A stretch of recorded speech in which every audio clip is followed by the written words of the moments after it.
Movement is imploding over a speech by Ben Shapiro at Turning Point USA challenging the big tent idea. Yes, Ben Shapiro seems to be blowing the house down with his criticism. He gave a talk. We're going to go through some of that talk. That was a couple of days ago. Since then, some people have responded. That was just amazing to see the responses. I was thinking about this in the context of Jonathan, you gave the opening talk this year at the Irreplaceable Spark Conference, and I was, even though I had nothing to do with the content or the delivery, I was very proud of the fact that I asked you to be first because I knew you would bring that energy, you would like give the conference the boost that it needed early on. What your talk didn't do is get everybody else to throw out their talk so that they can respond to you. But that's what Ben Shapiro seems to have done with criticism of conservatives and or I guess I don't know what counts for conservative or anything, but yeah, criticism of some of those figures that we've been talking about a lot. We talked about one of them yesterday, Candace Owens's and Tucker Carlson's and Megyn Kelly's and Steve Bannon's of the world, the people who, especially around the in the post October 7th world, seem to be showing their more and more of their true colors. I think a lot of it was here, kind of uh, not even under the surface since Trump. But we're really seeing it at the next level, and we're seeing a what I think is a fantastic response. There's always the asterisk that we need as objectivists to add. Of course, Ben Shapiro is wrong on a lot of things. We are not on the same page. But when I look at the world and I wonder, is the 2028 election going to be the end if 2024 wasn't? This makes me think maybe we can push it to 2032. Welcome to the Daily Objective. I'm Razi Ginsburg, joined by Daniel Kraus and Jonathan Honig. Jonathan, I'm going to go to you first. I'm going to go to both of you for comments, and then we're going to go to Ben Shapiro. But initial thoughts on what's You are been going on. seeing played out at AmFest the what you described accurately, Razi, which is the soul of the conservative movement. And I think one thing that's important to emphasize is Miss Rand was not a conservative. Miss Rand developed a philosophy, objectivism, which our listeners and our viewers should avail themselves to. In fact, she wrote an article in the 60s, which I think was called The Decline of Conservatism, The Death of Conservatism. And you see that playing out right now. I mean, when I look at these speakers, Charlie Kirk, excuse me, not Charlie. Charlie Kirk is listed as speaker. He wasn't a speaker, but Tucker Carlson, Steve Bannon, Megyn Kelly, Mike Johnson, Glenn Beck, Michael Knowles, Matt Walsh, I mean, Benny Johnson. It is such a clown show. There's no principles, there's no values, there's no ideas. There's just media personalities and clickbait ragers, and you're seeing that play out between the Candace faction and I guess the Ben Shapiro faction.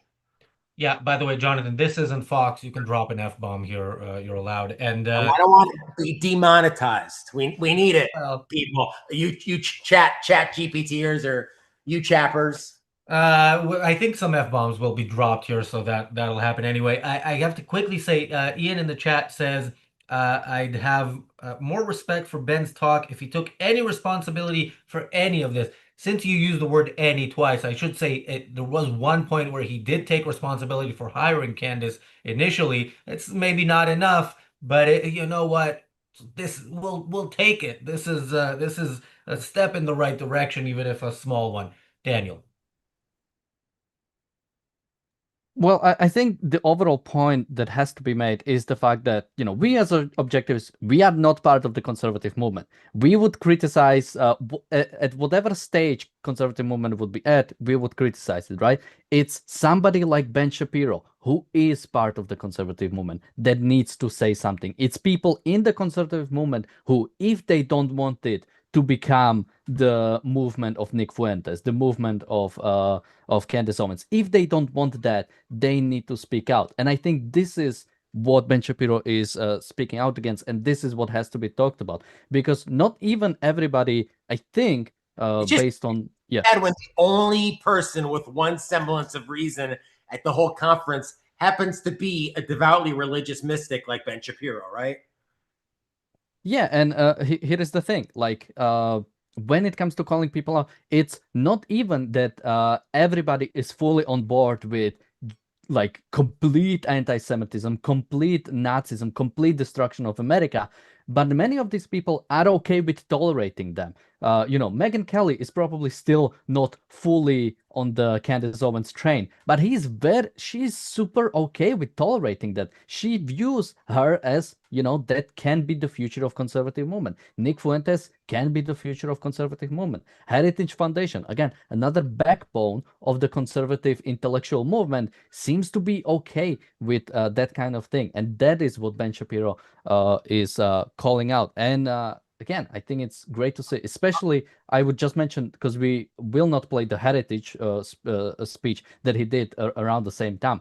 But that was a very great, I think, even interesting way to define conservatism that generally is kind of void of meaning, and he tried to give it some because it needs meaning if you want to, rail guard against some other people.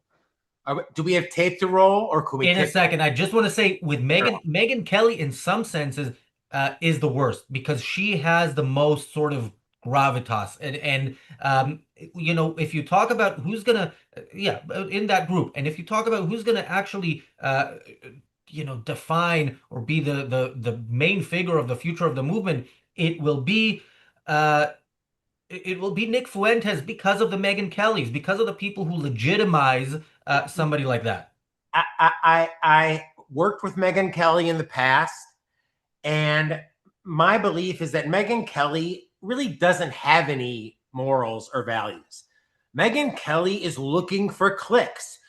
Megyn Kelly is just a woman with a YouTube channel like you or your friends, but she's got 1 million subscribers and 1 million clips because she needs to have something important and controversial, must see. So she's looking for what's in fashion now. It just so happens that anti-Semitism, shitting on Israel, America hating, I mean, that's always in fashion, but anti-reason is, more in fashion than ever. And I think Candace and I think Nick Fuentes actually believes that, but I think Candace and Megyn Kelly entertain it because that's where the clicks are. That's where the culture is.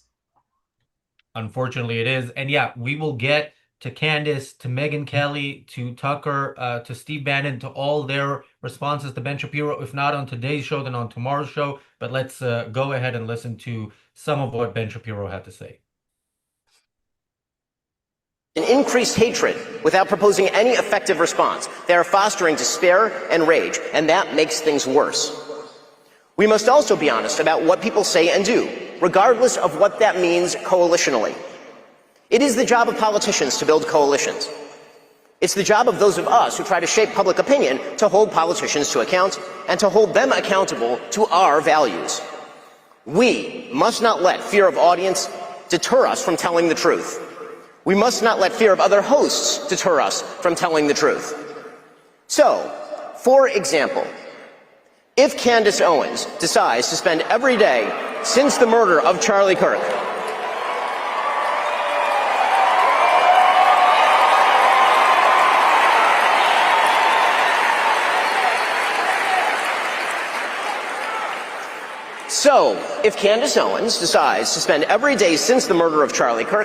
casting aspersions at TPUSA and the people who work here, who worked with Charlie every single day, his best friends, to cast aspersions at Mikey McCoy and Andrew Colvin and Blake Neff and Tyler Boyer, and yes, at Erica Kirk, and to imply or outright claim complicity in a cover-up over Charlie's murder, to spew absolutely baseless trash implicating everyone from French intelligence to Mossad to members of TPUSA. Can I just say, it's like the National Enquirer made good business out of this for many years. You guys might not know this, and this was like a tabloid journalism in America, and people bought it. It was like one of the #1 selling newspapers for years. And you're just asking questions. You just got a tip.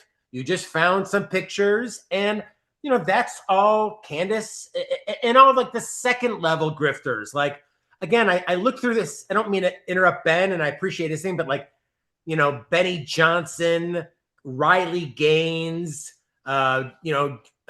Roger Stone, Savannah Chisley. These are like all the second level grifters who maybe don't have the reach that Candace does, 2 million followers, but they've got enough to maybe get monetized or make some appearances at some gun show groups of some sort. So, to me, it's just what's so ironic is Ben talks about our values. It's hard for me necessarily to get behind that. But if that's the only thing I have to get behind, is casting out the anti-Semites. Now, is the audience for him or against him?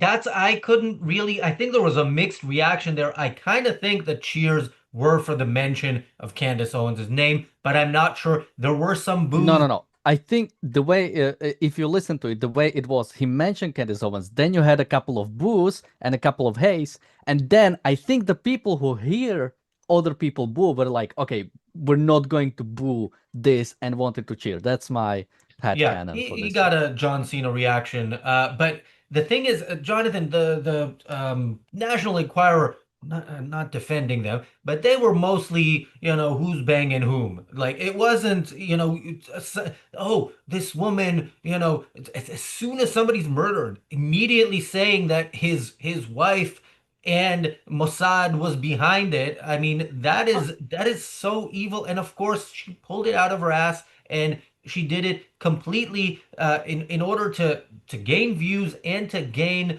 support for the kind of world that she wants to create, which is really a terrifying world that we should be and are fighting against. Yeah, I mean, part of. Oh, I'm sorry, Daniel, please. Yeah, and you wouldn't have like George Bush going then on air to like comment on what Candace Owens types are talking about, right? But now that is like the main topic of discussion. The main topic of discussion in conservative movement is like trans people and what Candace Owens has been saying, or Tucker Carlson has been saying. Losers, Russell Brand, Todd Chisley, Nick Freitas, James O'Keefe. Effing losers. And may I just make the point, none of these men or women are advocates for capitalism. None of them.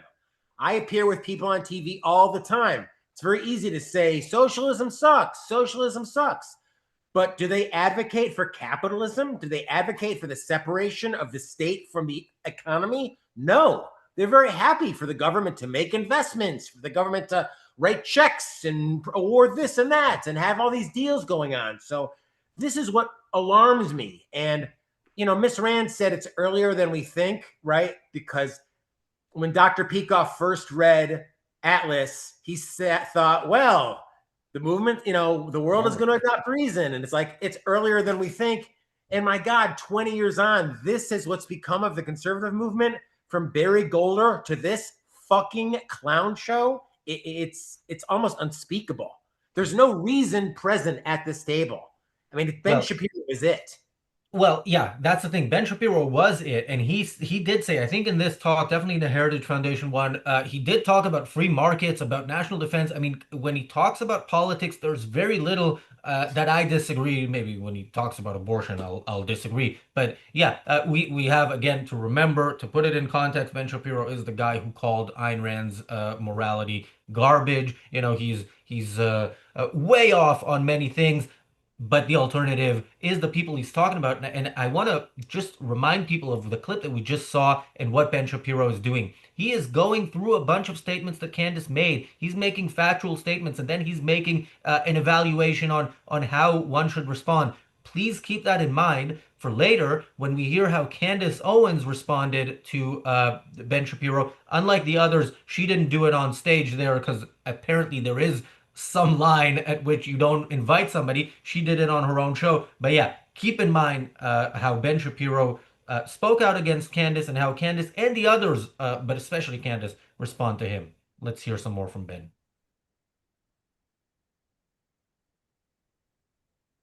Charlie's murder or a cover-up in that murder, then we, as people with a microphone, have a moral obligation to call that out by name.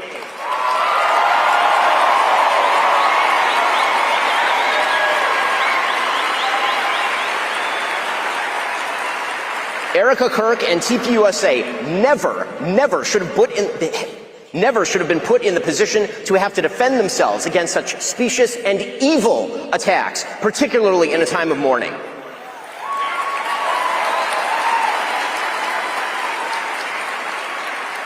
And the people who refuse to condemn Candace's truly vicious attacks, and some of them are speaking here, are guilty of cowardice. Yes, cowardice.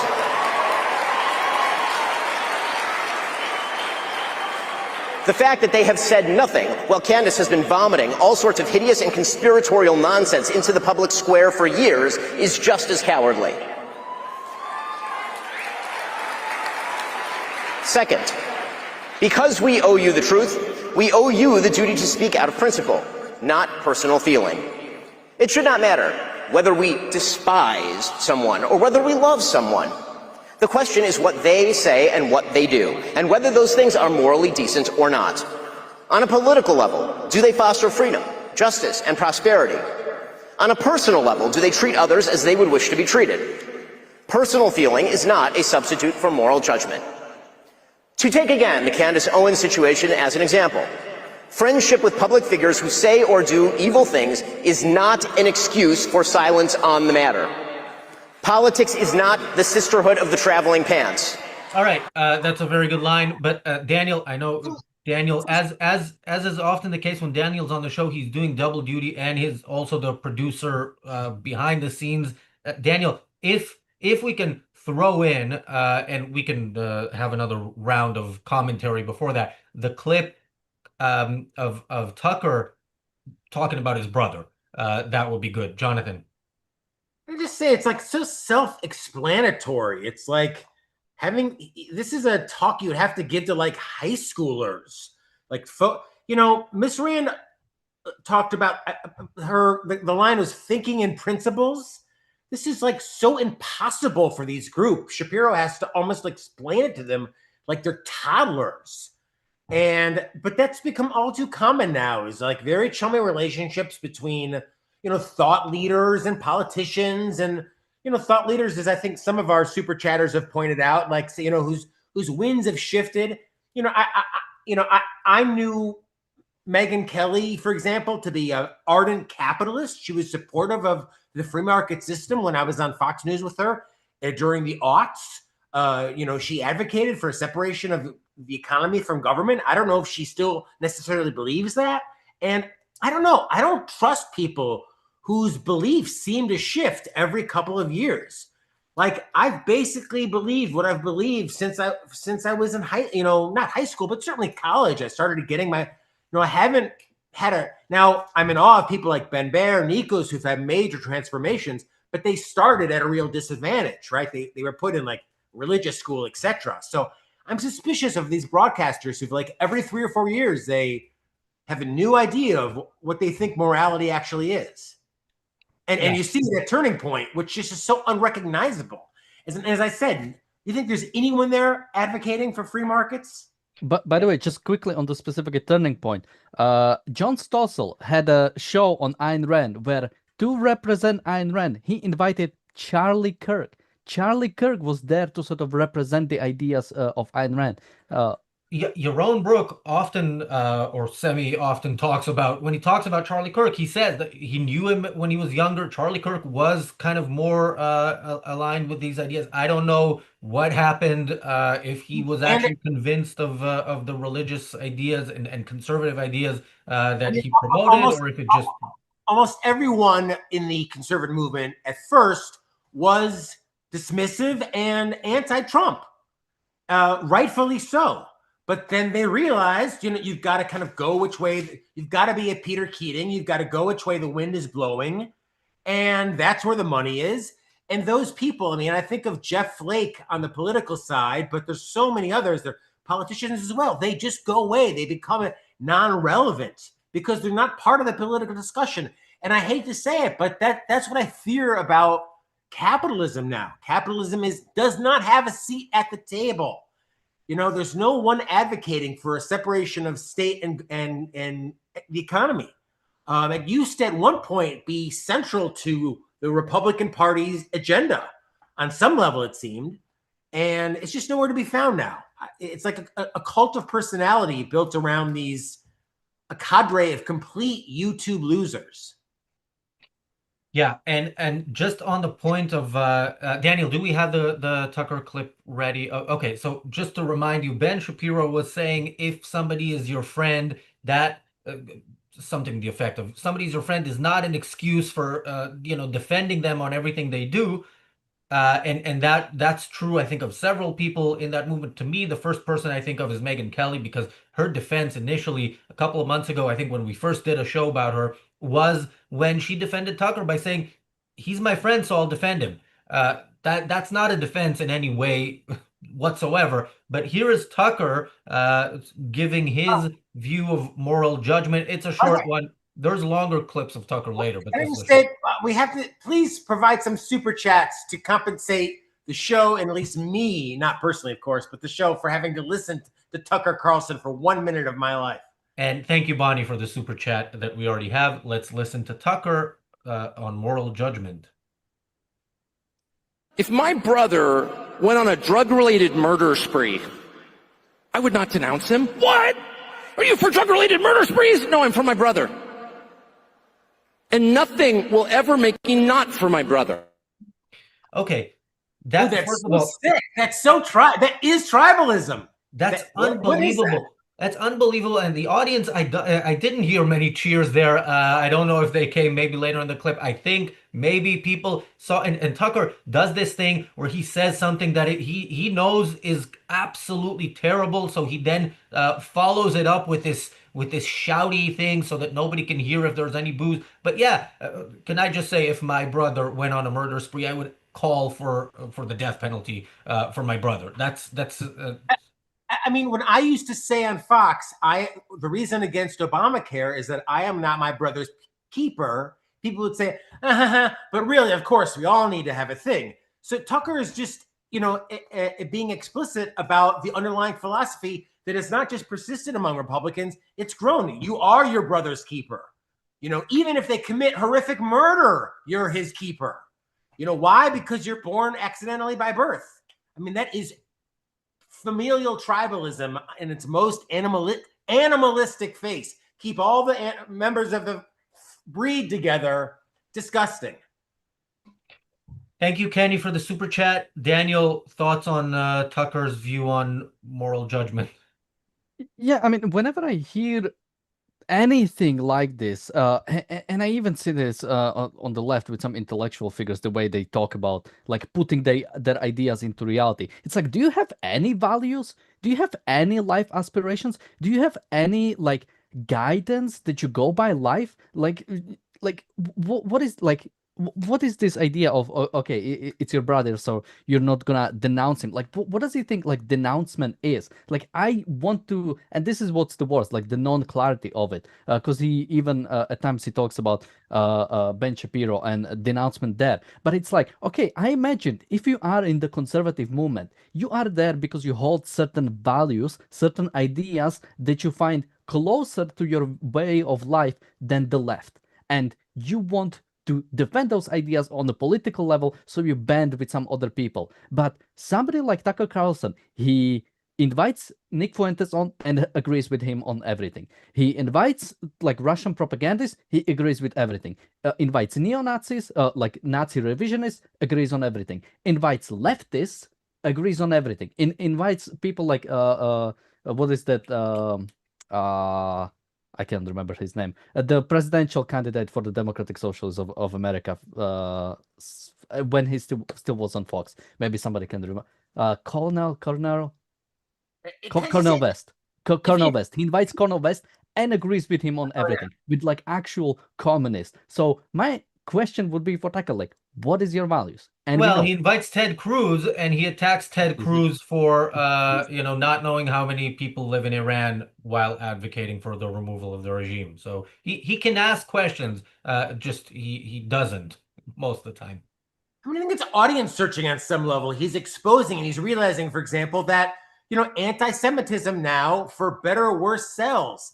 Now, maybe for a brief moment during the financial crisis, there was a brief opportunity where you could say free markets could have sold. They didn't. the Michelle Bachmans of the world stepped in with, altruism and ultimately Obamacare and everything that followed. But, the idea that Tucker platforms a Nick Fuentes, for example, which is so influential, sanctions him. If Nick Fuentes called you at home, would you stay on the phone with him? Would you say, oh yeah, let's sit down again. Nick, tell me about what's going on. Would you sit and have a fucking conversation with him? You say, never call me again. And you'd hang up the phone. If you were a man of any principle or cared about your own time, your own life. And the fact that now platforming the biggest filth and saying maybe they have a point, like that's what's selling in the conservative movement now. It is idea free. It is just devoid of ideas. It's like. And by the way, if I did run into Nick Fuentes and did have a conversation, if it made it to YouTube, that would be demonetized. It definitely wouldn't look like Tucker's conversation. But somebody in the chat, Moody said in the chat, is his brother Qatari? And that reminds me of the show we did a week ago where we were going to talk about Tucker's conversation with Francesca Albanese, and we kind of made it to some of it at the end, but mostly we talked about Tucker's explanation of why Qatar should be America's closest ally, and it was all they have resources, they have money to give us, and yeah, Tucker's kind of, if you pick out different stuff that Tucker says in different occasions, you can make out a certain worldview, and it really should terrify you that worldview is taking hold of the Republican Party and the conservative movement. Salome said here, both parties, Republican and Democratic, are seriously screwed up at the moment. Absolutely. And this is why we're talking about this today and tomorrow, because I'm wondering if, maybe I'm optimistic, but is this a moment where some real pushback happens? Because look, somebody needs to fire the first shot. Most people won't, but many people will, follow a leader into battle. And is that this moment? I mean, it's what makes Malay such an exception is that, more than in my professional career, and I've been in the so-called commenting game, I suppose, for 25 years, individualism is explicitly out. What's really in is being part of a group, being part of a tribe. Your family, your race, your religion now is the real big thing. I mean, huge rise in religion. And not just in religion, qua religion, but in Bible sales spiked since Charlie Kirk's death. People like ARCUK stars, this Benny Johnson, the plagiarist, who every morning starts with Christ is King, Christ is King. This has become the new kind of rallying call of conservative movement. And that's not a solid foundation on which to build a future. We've tried that before. I mean, it's obviously it's not reason, so it's not going to work. But it's like the Republican Party tried that before to utter dismal failure that it's at now. And they're just reconstructing it. It's old wine in new bottles of mysticism. And, ultimately it's Amfest is at the center of it. And Shapiro, I wish I could say he was an opponent of it, but he's ultimately a proponent of it. It's just a few people he ultimately wants to keep out. Am I wrong? Yeah, I mean, like, this is the poem about the Jews. First they came for the, what is it? How does it start? First they came for the communists and I didn't speak out because I wasn't communist. Like, he is speaking out because it is specifically his thing. Like, as we mentioned, he was a big anti-Trump figure. And as many people did after Trump got the presidency, many people bended the knee. Many people are now completely, and this is even like, it's sad to watch Ben Shapiro like defend Trump. It's like, he doesn't believe in that, and it's like, but he has to, because both his audience is behind it, and I don't know if he is lying to himself, because he's somebody who doesn't like Trump. He doesn't want him. He never wanted him to become president, and he still doesn't like it. And now he's feeling the consequences, and many conservatives do. And Jews, as it always is, are the first ones that anti-intellectualism, that mysticism comes after. And now Ben Shapiro is the one that he is being challenged by this. Out of the 30,000 at that conference, what percentage do you think, if not are gropers? Is it groypers or gropers? Groypers. They might also be gropers. We don't know. Yeah. Probably both. No, well, here is the thing, right? Because a percentage of them are, they don't follow Ayn Rand Institute. They follow Groyper sites. Am I right? Yeah, I mean, here is the thing about Charlie Kirk, and I holded my tongue a long time after he was murdered, and that was completely wrong. But the thing is, Charlie Kirk, despite being bad on so many things, he had at least one value or one sort of thing he stood by, and it was not allowing neo-Nazis into his movement. He was very strong on stopping Groypers from having any influence in his movement, from trying to prevent any power of Nick Fuentes. Now that he's gone, what was one of the first questions that Ben Shapiro was asked? What about USS Liberty? That is what the conservatives now care about. It's Israel, it's Jews. And that is coming from the Groypers. And again, it's Ben Shapiro. Like, he is the only one speaking out. So far, what else have we seen? We have seen many brave people leaving Heritage Foundation. Again, that was great to see.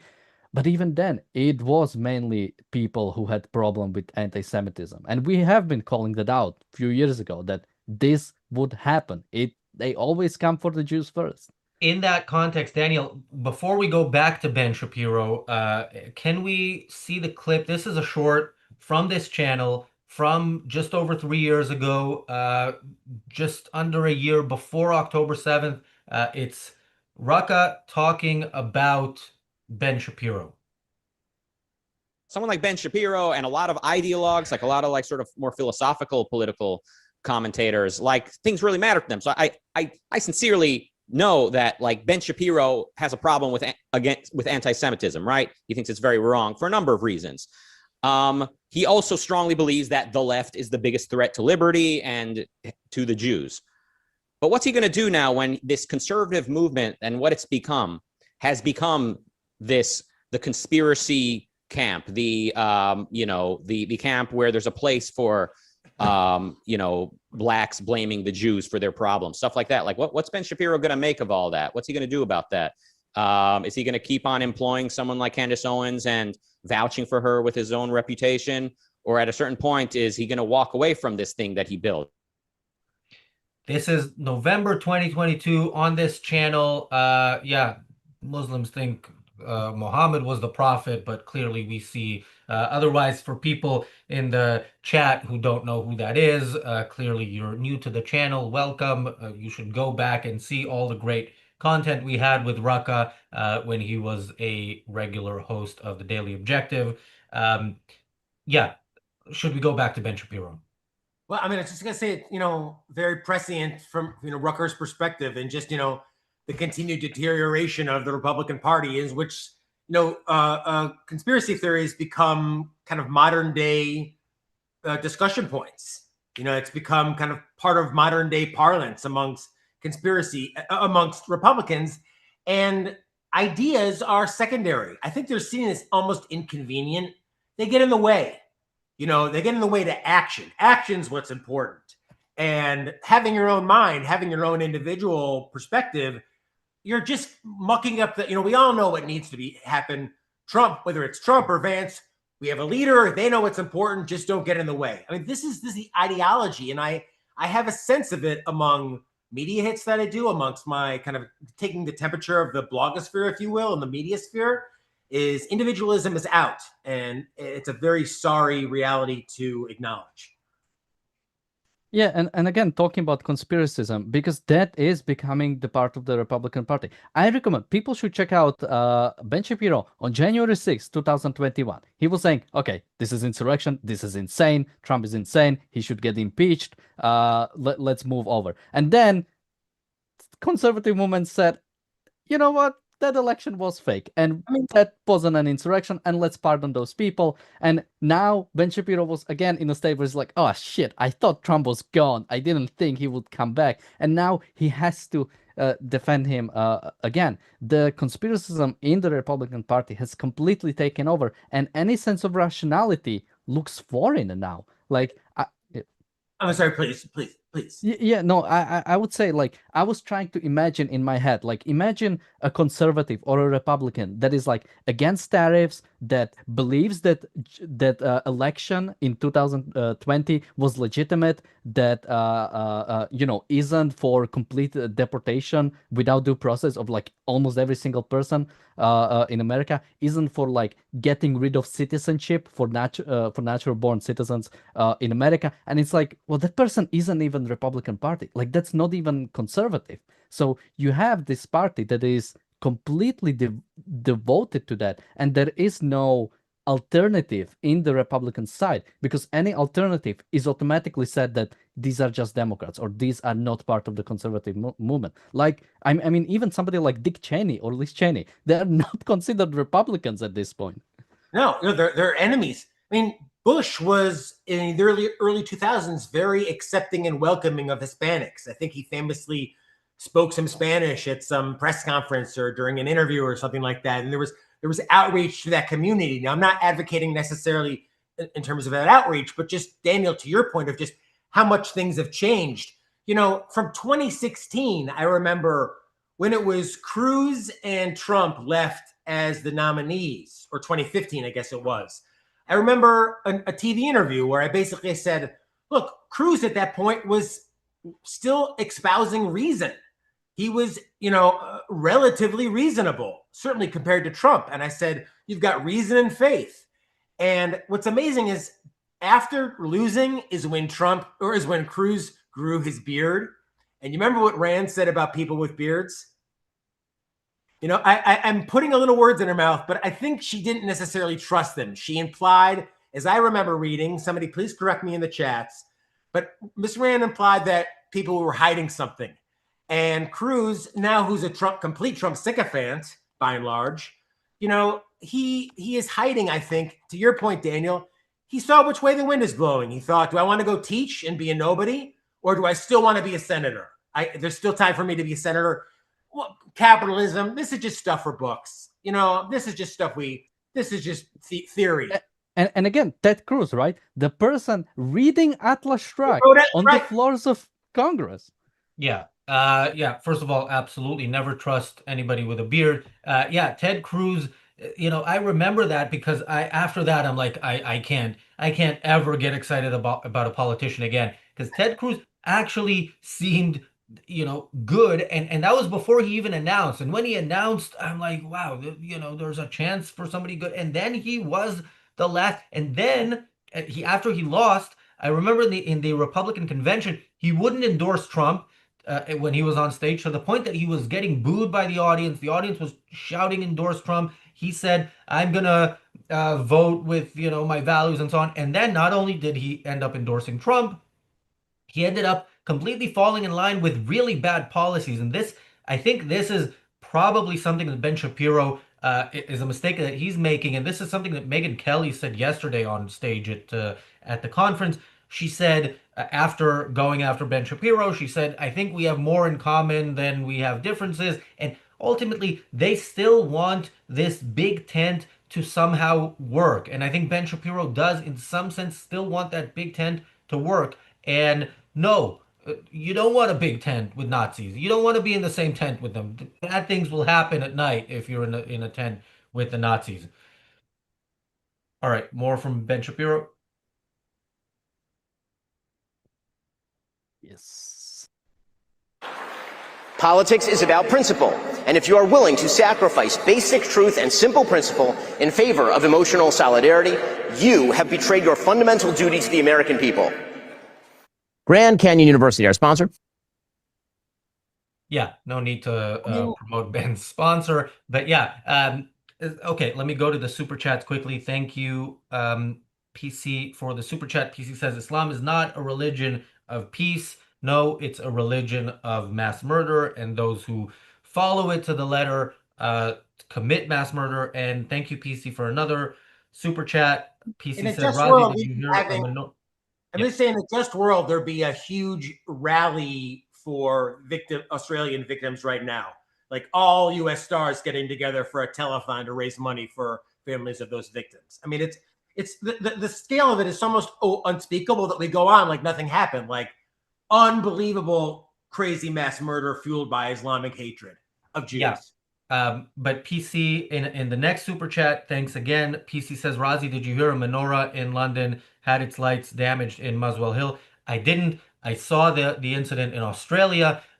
We might do a show in the coming days about how it seems like Bondi Beach in the past week has become sort of a go-to site for Muslims and advocates of Good. Palestinianism as a way of, basically going to the site of their big win and celebrating it. It really is despicable, and of course, the Australian government is very much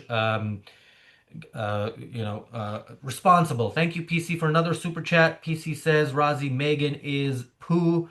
Well, Megan, so I don't think we'll actually get to any of her clips today because Princess Megan? what? Princess Megan? No, Megan Kelly, who we will get to her. If we don't get to her today, we will get to her tomorrow. But guys, any comments before we go to the Candace Owens clip? Let's run it. This is a long clip, so we're gonna just, need to take a might jump breather in. a couple times in between. But this is her response to Ben Shapiro's talk, which shows that he hit a nerve, and when you hit a nerve with Candace, this is what happens. I am done with it. This one is so fully off of the mother effing plantation. Truly, Ben Shapiro, fuck you and the midget horse that you rode in on. And I say that on behalf of the world. I know you're going to get applauded by Konstantin Kisin and Andrew Christ is King Clavin and all of the people, the men who have to keep applauding what you do like you're a 4-year-old to make you feel good. But the rest of the world can't stand you. You're obnoxious. You have absolutely no values that exist outside of the Talmud. You describe yourself as a Talmudic Jew, and I've learned what's in that Talmud, and I encourage other people at home to learn what is in that Talmud so that you know what Ben thinks of you, because he doesn't just hate me, he hates you too, white men. He hates all black people, okay?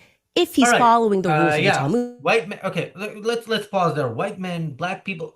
First of all, thank you, Candace, for speaking for on behalf of the world. Yes. Oh yeah, I say this on behalf of the world. Who is the fucking cojones to say that? I say this on behalf of the world. You have to have, unbelievable narcissism, like Candace. But she is also right. Anti-Semitism is part of the kind of world right now. So yeah, she is like, what is she saying? I think I made a the Talmudic thing. That's like, that is a Talmudic. Read the Talmud. QED. Like a few months ago, I made a few months ago I made a comment something like, "Oh my god, I think Candace might actually be anti-Semitic," and Razi was like surprised because like it's insane somebody would go this much out of their way to like prove that they are racist, to like prove that they are like actual bigot. Like you cannot run away from it. And I mean, wait, we haven't even gotten to the good part. I mean, we have this clip just goes. She goes full Candace. Let's see some more. Well, I would just a specific comment on the Talmud thing, because even somebody in the chat said Talmud is a vile book, and I haven't read it, but it's like, yeah, Bible is horrible, Quran is horrible, but I assume Ben, like every religious person, takes like the good stuff out of there, does probably some weird stuff, like upholds Shabbat, and Judaism is the most reformed religion. Yeah.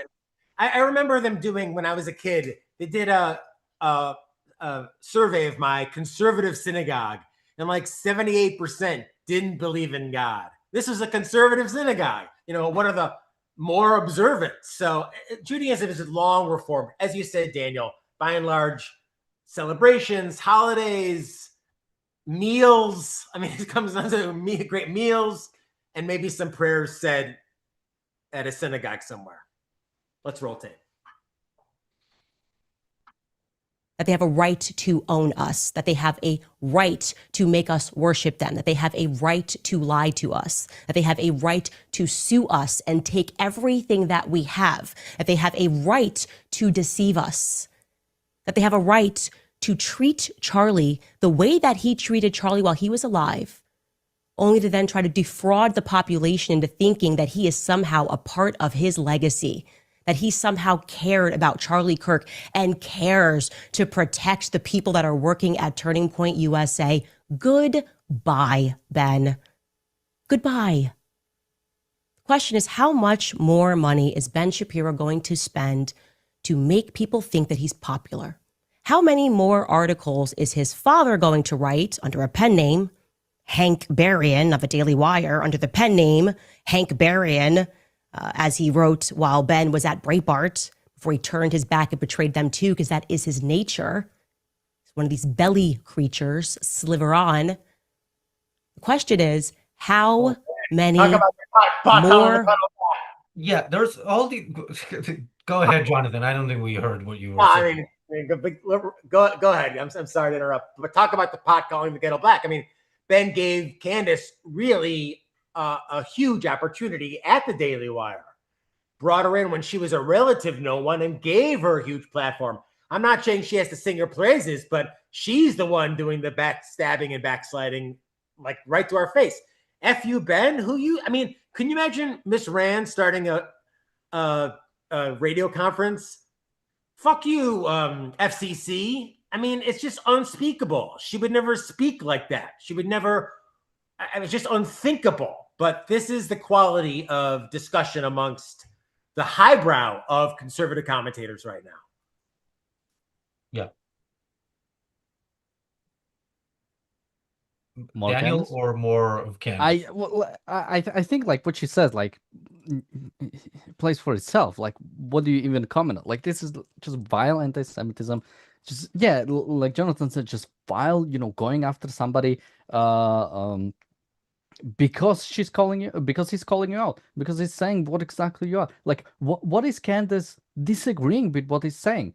Isn't she anti-Semitic? Like, are we still like is like even Candace? Like, this is what I like about Nick Fuentes. He like says, yeah, I'm a Nazi. Yeah, I'm anti-Semitic. Like, at least he's honest. Don't say you ever like anything by Nick Fuentes.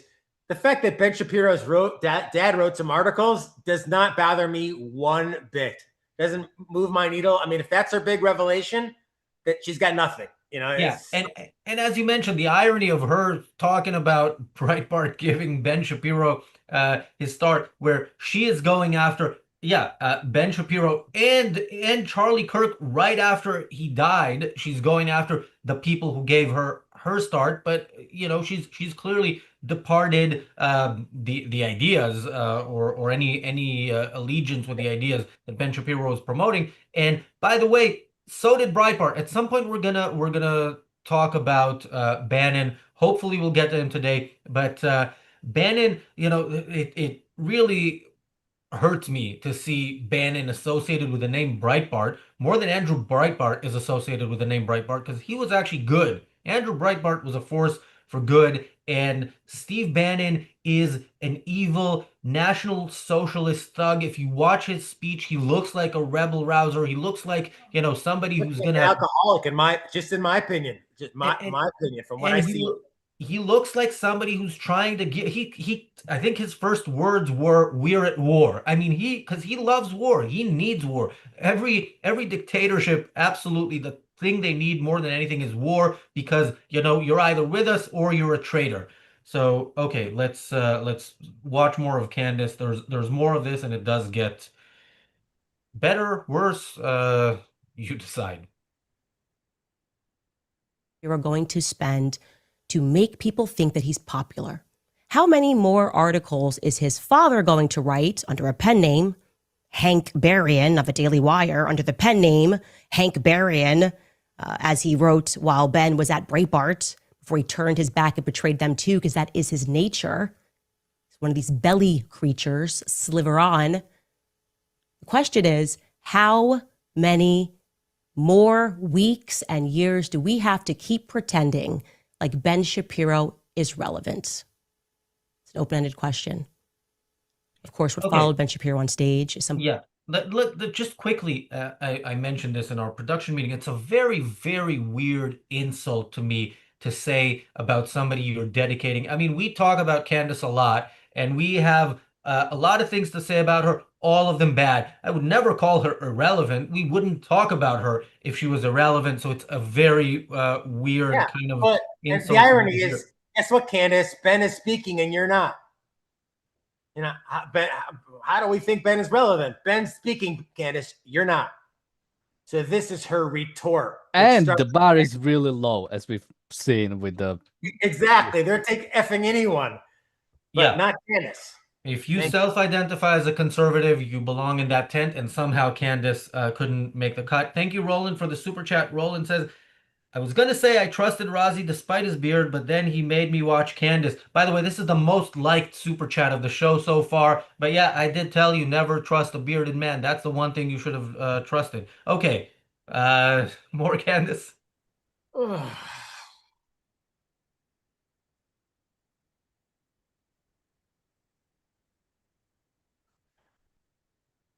An open-ended question. Of course, what followed Ben Shapiro on stage is somebody who Charlie Kirk loved very much and who he fought for to the very end against the Jewish donors who were pressuring him, some of them because Ben Shapiro insisted that they do. That is Charlie Kirk's true legacy, and that is Charlie Kirk's true friend, just as I was and am and will continue to fight and ask questions about who killed Charlie Kirk. And to people that are at home, I implore you to wake up to these people who believe that they are contract lords. I challenge Black Americans to wake up to your true history, because your quarrel is not with white men, okay? Wake up to who publishes these books and keeps us warring with one another. Christians versus Christians, right? Christians versus Muslims. Wake up and learn the true history of slavery, because that wasn't exactly a white men sport, okay? Jewish people were the ones that were trading us. Jewish people were in control of the slave trade. They've buried a lot of it, but it's there and you can find it. I think all of us need to wake up to this, because it's making me absolutely sick that he is so bold that he dare sit near Charlie Kirk's chair, that he dare grace that stage when Charlie Kirk knew exactly just what Ben Shapiro was. There's just 10 more seconds, so let's finish. Stage when Charlie Kirk knew exactly what Ben Shapiro was and will always be. So again, on your belly, Ben Shapiro. Can I just quickly say thank you, Ben Shapiro, for finally, like, I don't know why it took so long, because she's been saying this the whole time, but now she's dropped it, and it's finally Jewish people, not Talmudic Jews, not Israel, not people who were actually not Jewish in lineage and came from some area in Russia and founded the state of Israel to hide pedophiles. Jewish people. That is what she said. Interestingly, as responsible for slavery of all things. But yeah, as somebody here said in the chat, Susie says the mask is fully off, and we absolutely have to thank Ben Shapiro for that. Yeah, I would just point out, because for a long time, I don't know why conservatives have played this like game of like, oh, I haven't heard that. Like Megyn Kelly tried to do that. Like, oh, I haven't heard that Candace Owens, said ARCUK is behind the assassination of Charlie Kirk. And it's like, you cannot play that game. Here is Candace Owens saying Jewish people are behind slavery. Jewish people are behind every problem. It's not, Christians versus Muslims or Christians versus Christians. It is us versus the Jews. Any conservative that plays any lip service to Candace Owens is playing into this. There is nothing else behind it. You cannot hide behind, I've never heard of that. Well, I mean, despots need an enemy, right? You have to have an enemy to rally everyone around, to get around the enemy.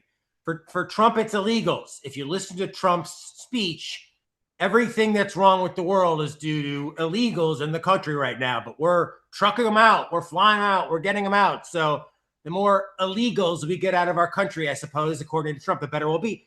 And for Candace and Tucker, to your point, Daniel, it's explicitly Jews right now. That clip is jaw-dropping. It is explicit anti-Semitism that 4 or 5 years ago would not just get laughed at, but would get completely banned, deplored, deprogrammed. I mean, rightfully so. It's not just ahistorical, it's certifiably insane. The thing about Candace is that if Candace didn't look like Candace, she would be, working at Arthur Anderson somewhere. I mean, she would be like doing, Candace's shtick is that she, in my opinion, is that she happens to be strikingly beautiful, and she leans into that. When you watch her, there's something about her that almost seems like it's Max Headroom. It's like hypnotic. But listen to what she says now, and it's straight up. It's not just corruption; it's straight up evil. I can't believe we're back to this. First of all, Megyn Kelly is prettier than Candace. Jonathan, I don't know what your obsession with Candace is, but you're wrong. But maybe that's a topic You're just racist, man. Like, that's a topic for a different show. Who would you rather? But we'll do that tomorrow on TDO. I have to read this from James Valiant because he finally got pissed off enough to say it this way. James says, "My God, Muslims and Christians were the most heavily involved, bitch." Well said. And thank you, PC, for the super chat. PC says, "Razi, it's torture to listen to her. Makes me sick." Well, we provide a service here, and we thank you for your support for that service. somebody says this is Farrakhan level anti-Jewish hate, and I haven't listened to Farrakhan, but does he even go as far to like directly saying like Jews? Yeah. It might be. But he was not as mainstream. Yeah. And she's got a real audience for it. And so bravo to I mean, maybe I'm asking too much now for him to give up his mysticism, but bravo to Ben Shapiro. And the Republican Party needs more of this. It's the centipede now. It needs to come out a new butterfly, something new, because now it is a certifiable clown show. So if Ben Shapiro can maybe get someone else out there to maybe speak some semblance of honesty, some semblance of truth, it might take 4 or 8 years. I mean, that was my hope, frankly, that Cruz would lose and then get shit together. Hillary would win and then get shit together and come back 4 years later with a really strong Republican Party. But this is ancient history now. The Republican Party has gone in a way that it's so far away from what you think Goldwater. There's tales of some famous objectivists like Dr. Binswanger, for example, working on the Goldwater campaign. And you think of like the Republican Party is so far away from that now. It's unrecognizable. Yeah. I still am amazed that Goldwater was the nominee. He is the Republican nominee that lost by the biggest margin, I think, in the last century or something like that. But still, I think ever. Besides, like maybe like right after the Civil War. Yeah, but still, being the nominee and losing by the biggest margin is way more than we can hope for today. Thank you, Jeff, for the super chat. Okay, I know Jonathan has to leave soon, and because we have so much more stuff, I was telling Daniel we could probably do 10 hours on this because there is so much more stuff, and we will do another show tomorrow because there's Megyn Kelly. There's a lot more from Tucker. There's Steve Bannon. Steve Bannon's speech is something I would like to go through in its entirety. We're not going to, but basically says pledge fidelity. Yeah. Basically. And I have to say, Steve Bannon, at some point at the start, before he goes on an anti-Semitic rant, he says, "Nobody supports Israel as much as I do," or something to that effect. That's kind of their thing. Yeah, he says at the beginning, yeah, watch the thing. Jonathan, do we have a couple more minutes? Can we watch Tucker on Muslims? You have two. Let's roll the tape. Roll the tape.